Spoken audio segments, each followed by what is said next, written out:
안녕하세요. 스마트 이코노미입니다. 요즘 많은 사람들이 이런 생각을 합니다. 왜 나만 빼고 다 부자인 것 같을까? 주변을 보면 다들 잘 사는 것 같고 나만 제자리에서 버티는 느낌이 들 때가 있습니다.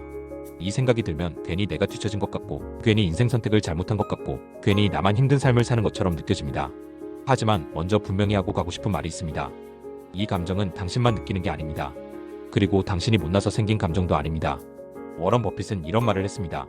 부는 인내의 게임이고 비교는 그 인내를 가장 빨리 무너뜨린다. 요즘 이 말이 유독 현실적으로 들리는 이유는 우리가 사는 세상 자체가 끊임없이 비교하도록 설계되어 있기 때문입니다. 출퇴근길을 한번 떠올려 보세요. 요즘 도로에 나가면 제네시스 G80, BMW 5 시리즈, 벤츠 E클래스가 정말 흔하게 보입니다. 옵션을 조금만 넣어도 7천만원에서 9천만원, 차에 따라서는 1억 원 가까이 합니다. 이 장면을 반복해서 보다 보면 자연스럽게 이런 생각이 듭니다. 다들 이 정도는 타고 다니는 건가? 나만 아직 제자리인 건가? 그런데 여기서 우리는 중요한 정보를 하나 놓칩니다. 이 차가 리스인지 장기 할부인지 법인 차량인지 매달 나가는 고정 비용이 얼마인지 말입니다. 우리는 그 사람의 재무 구조가 아니라 겉으로 보이는 결과만 보고 나 자신을 비교합니다. 그래서 비교는 항상 불리하게 시작됩니다. SNS로 들어가면 이 느낌은 더 강해집니다. 샤넬 클래식백, 에르메스 가방, 롤렉스 서브마리너나 데이토나, 샤넬 클래식 미디엄은 매장가 기준으로 약 1,500만원 안팎이고 롤렉스 스포츠 모델은 실거래가가 1,500만원에서 2,000만원을 넘기도 합니다.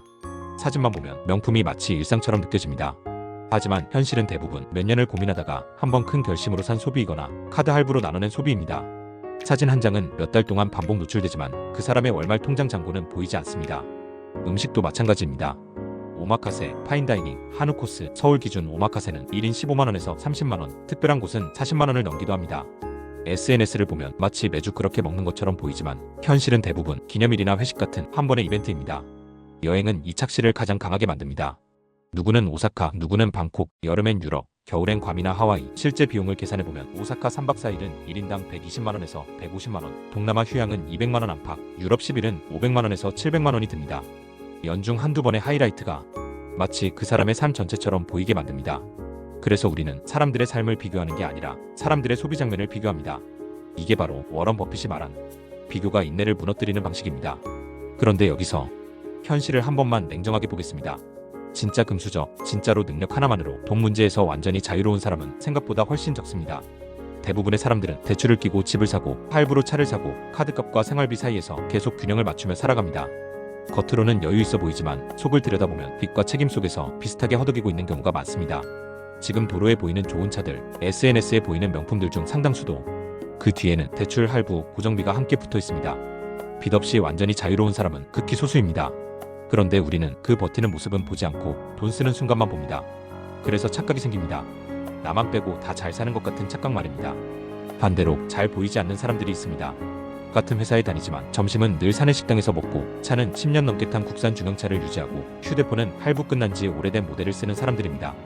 이 사람들은 SNS에 거의 등장하지 않습니다. 명품 사진도 없고 여행 사진도 많지 않습니다. 하지만 이들은 매달 적금, 연금, 투자 계좌를 조용히 채워나갑니다. 아이 학원을 하나 줄이고 외식 횟수를 줄이고 차를 바꾸는 대신 대출을 갚습니다. 겉으로 보면 사는 재미없어 보일 수도 있지만 이 사람들은 조용히 불안을 줄이는 선택을 하고 있는 사람들입니다. 그래서 꼭 이 말을 하고 싶습니다. 지금 이 영상을 보고 있는 당신은 결코 뒤처진 사람이 아닙니다. 버티고 있고 책임을 지고 있고 미래를 고민하고 있다면 당신은 이미 게임판 위에 있습니다.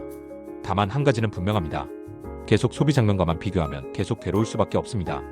비교의 기준을 차 브랜드, 여행지, 가방 가격에서 구조로 옮겨야 합니다.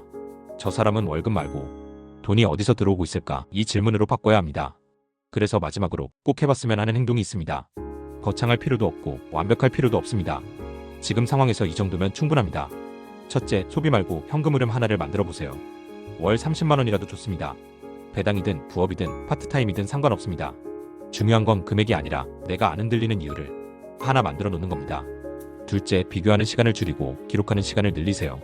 SNS에서 남의 소비를 보는 시간 10분 줄이고 내 자산표를 한 번 더 들여다보는 게 멘탈에는 훨씬 도움이 됩니다. 비교는 나를 소모시키지만 기록은 나를 정리해줍니다. 셋째, 조용히 잘 사는 사람을 한 명만 찾으세요. 과시하는 사람이 아니라 꾸준히 버티는 사람, 눈에 띄지는 않지만 몇 년째 같은 방향으로 가고 있는 사람.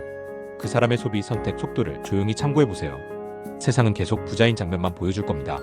하지만 그 장면 뒤에서 말없이 버티고 있는 사람들이 훨씬 더 많습니다. 그리고 그 사람들 속에 당신도 이미 들어가 있습니다. 부는 단번에 생기는 게 아니라 이렇게 흔들리지 않는 이유를 하나씩 늘려간 사람에게 조용히 따라옵니다.